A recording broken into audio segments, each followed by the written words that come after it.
அடுத்த இன்று தினம் லங்காதீப் பத்திரிகையில் ஜனாதிபதி அனுரகுமார் திசாநாயக்க அவர்கள் நேற்றைய தினம் அரச புத்தரிசி விழாவில் கலந்து கொண்டார். அதன்போது ஜனாதிபதி கலந்து கொண்ட புகைப்படமாக ஒரு புகைப்படம் வந்திருப்பதை நாங்கள் காணலாம். எனவே புத்தரிசி நிகழ்வில் ஜனாதிபதி அந்த தங்க தட்டில் தங்க கிண்ணத்தில் புத்தரிசியை அங்கு படைப்பதை நாங்கள் காணக்கூடியதாக இருக்கு. இந்த தினம் லங்காதீப் பத்திரிகை அதற்கான புகைப்படத்தை வழங்கியிருப்பதை நாங்கள் காணலாம். அத்துடன் செய்தி நேற்று நாங்கள் பிரதான செய்தி அறிக்கையில் விரிவாக நாங்கள் வழங்கியிருந்தோம். நெல் அரிசி விற்பனை நெருக்கடிகளை தீர்ப்பதற்கு கால அவகாசம் தேவை, ஜனாதிபதி அனுரகுமார் திசாநாயக்க தெரிவிப்பு என்பதாக இன்று தினம் அது தொடர்பான செய்தி பத்திரிகையினுடைய உட்பக்க செய்திகளாக இடம்பெடுத்திருப்பது நாங்கள் காணக்கூடியதாக இருக்கிறது. சந்தையில் நெல் மற்றும் அரிசி விற்பனையில் தோற்றம் பெற்றுள்ள நெருக்கடிகளுக்கு தீர்வு காண்பதற்கு ஓரிரு போகங்கள் செல்லும். இதற்கு எனக்கு கால அவகாசம் வழங்குமாறு விவசாயிகளிடமும் நுகர்வோரிடமும் கேட்டுக்கொள்கிறேன். நுகர்வோரையும் விவசாயிகளையும் ஒரு குறுகிய தரப்பினர் தொடர்ந்தும் நெருக்கடிக்குள்ளாக்குவதற்கு இடமளிக்க முடியாது என்று ஜனாதிபதி அனுரகுமார் திசாநாயக்க தெரிவித்திருக்கின்றார். அனுராதபுரம் ஸ்ரீ மகா விகாரையில் ஜெயஸ்ரீ மகா விகாரையில் நேற்று வெள்ளிக்கிழமை இடம்பெற்ற வருடாந்த புத்தரிசி மங்கள நிகழ்வில் உரையாற்றும் போதே ஜனாதிபதி இந்த விடயங்களை சுட்டிக்காட்டியிருக்கிறார். விவசாயத்தை முன்னிலைப்படுத்தி இந்த நடவடிக்கையானது பாரம்பரியமாக இடம்பெற்று வருகிற விடயம் 58வது முறையாக நேற்று நிகழ்வு இடம்பெற்றது.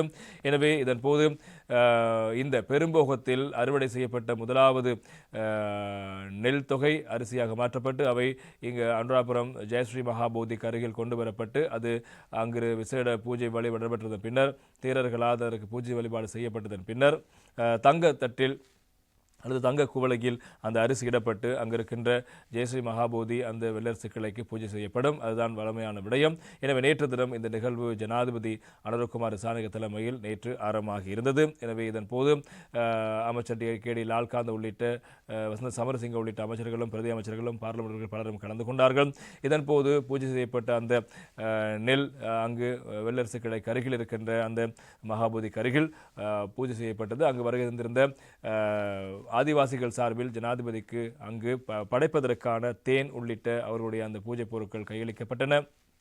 அதன் பிறகு ஜனாதிபதி அங்கு வந்திருந்தவர்களுக்கு நினைவு சின்னங்களையும் வழங்கி வைத்தார். அதே போல அங்கு வந்திருந்தவர்களுக்கு ஜனாதிபதி கரங்களில் அவர்களுக்கான விதை நெல் வழங்கப்பட்ட விவகாரங்களும் முக்கியமாக இருப்பது நாங்கள் காணலாம். விதை நெல்லும் அவர்களுக்கு வழங்கவிட்டு ஜனாதிபதியினால் அவர்களுக்கான அந்த உதவிகள் வழங்கி வைக்கப்பட்டன. அங்கு மக்களும் வந்திருந்தார்கள். எனவே அதன் போது அங்கு தேரர் அவர்கள் உரையாற்றும் போது சொல்லியது முக்கியமான விடயமாகும். முன்னர் இந்த நாட்டில் நெல் உற்பத்தி அல்லது நெல் தொடர்பான விடயங்களை பார்க்கின்ற போது விவசாயிகள் தங்களுடைய வியர்வையை சிந்தி உழைப்பை கொட்டி அறுவடை செய்கின்ற அந்த நெல்லை விற்பனை செய்வார்கள். எனவே அதனை வாடிக்கையாளர்கள் ஆனந்தமாக கொள்வனவு செய்து திருப்தி அடைந்து வாழ்ந்து வந்தார்கள். ஆனால் இப்போது அப்படியல்ல.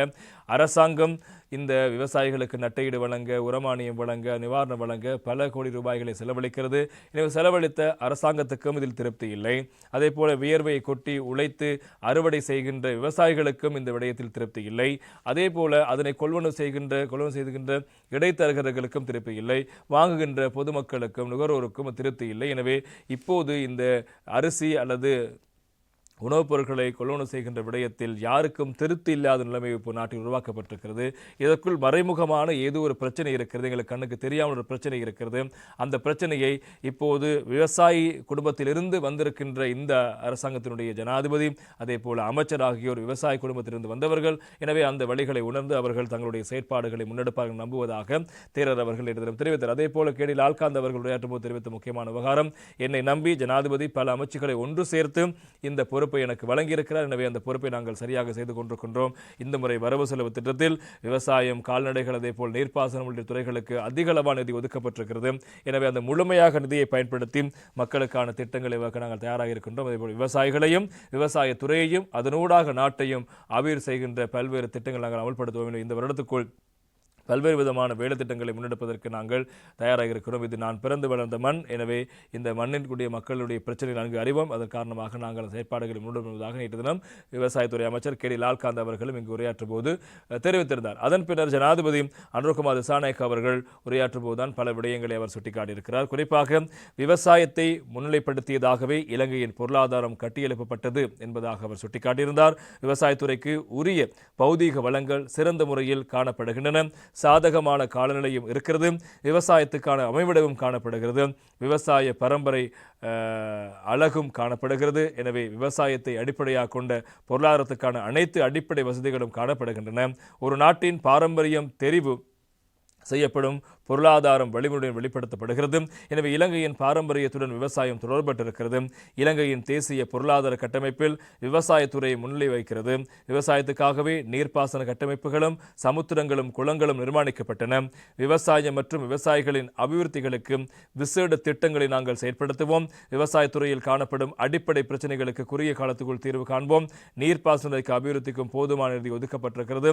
எனவே கடந்த காலங்களில் இந்த நாட்டினுடைய முக்கியமான விவகாரம் காணிகள் அனைத்தும் விவசாயிகளுக்கு உரித்தானதாக இருக்க வேண்டும் ஒரு நாட்டில். ஆனால் இப்போது அப்படி இல்லை. கடந்த காலங்களில் பல்வேறு சந்தர்ப்பங்களில் பல்வேறு தேவைகளுக்காக விவசாயிகளுக்கு சில ஒப்புகள் உரித்துகள் காணி உரிப்பத்திரங்கள் வழங்கப்பட்டன. எனவே அது அவர்களுக்கு உரிமை இல்லாத நிலமாக மாறியிருக்கிறது. எனவே விவசாயிகள் விவசாயம் செய்யும் நிலம் அவர்களுக்கு உரிமையானதாக இருக்க வேண்டும். அவர்களுக்கு பிறகு அவர்களுடைய பரம்பரை இருக்கிறது உரிமையானதாக இருக்க வேண்டும். எனவே அதற்கான விடயங்களை ஆராய்ந்து ஒரு சட்டத்துக்கு உட்பட்டு அவர்களுக்கான காணி உறுதிப்பத்திரம் ஒன்றை வழங்குவதற்கு தொடர்பிலும் அரசாங்கம் விசேட கவனம் எடுத்து வருகிறது. எனவே அதே போல தற்போது இந்த அரிசி விநியோகம் அதே போல இந்த உணவுப்பொருள் விநியோகத்தில் பாரி ஒரு பிரச்சனை இருக்கிறது. எனவே ஒரு குறிப்பிட்ட ஒரு குழு இதனை ஒரு வர்த்தக சந்தையை இந்த சந்தையை குழப்பிக்கொண்டு செயற்பாடுகளை முன்னெடுக்கிறது.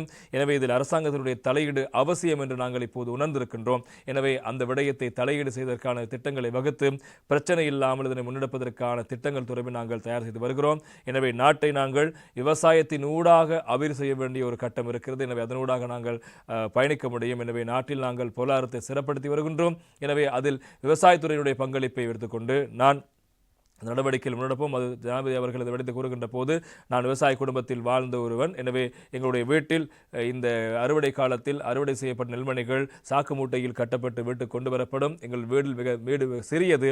எனவே அந்த வீட்டுக்குள் அதனை அடுக்கி வைப்பது கூட இடம் இருக்காது. அப்படி இருந்தும் அதனை அடுக்கி வைத்துவிட்டு இரவு நேரத்தில் அந்த அரிசி நெல் மூடையின் மேல் நாங்கள் உறங்கிய அந்த மண் வாசனை எங்களுக்கு இருக்கிறது. எனவே விவசாய குடும்பத்தில் இருக்கின்ற பிரச்சனை எங்களுக்கு அடிப்படையாக தெரியும். எனவே அதனை ஒவ்வொன்றாக தீர்ப்பதற்கான நடவடிக்கைகள் நாங்கள் இப்போது மேற்கொண்டு வருகிறோம். எனவே இந்த விவசாயத்துறையை அடிப்படையாக வைத்து இங்கிருந்து நாங்கள் பதவிகளுக்கு வந்திருக்கின்றோம். எனவே எங்களை தவிர வேறு யாராலும் இந்த பிரச்சனைக்கு தீர்வு காண முடியாது என்ற நம்பிக்கை எங்களுக்கு இருக்கிறது. எனவே நாங்கள் நிச்சயமாக நாட்டின் பொருளாதார வளர்ச்சிக்கு விவசாயத்துறையை பங்களிப்பு எடுத்துக்கொண்டு விவசாயிகளையும் மேம்படுத்தி அவருடைய அடுத்த கட்ட பரம்பரையும் வலுப்படுத்துவதற்கான முக்கியமான வேலைத்திட்டங்கள் பலவற்றை நாங்கள் முன்னெடுக்கப் போகிறோம் என்பதாக நேற்று தினம் ஜனாதிபதி அனுர்குமார் திசாநாயக்க அவர்கள் அனுராதபுரம் புத்தரிசி விழாவில் கலந்து கொண்ட போது தெரிவித்த கருத்துக்களும் பிரதானமான செய்திகளாக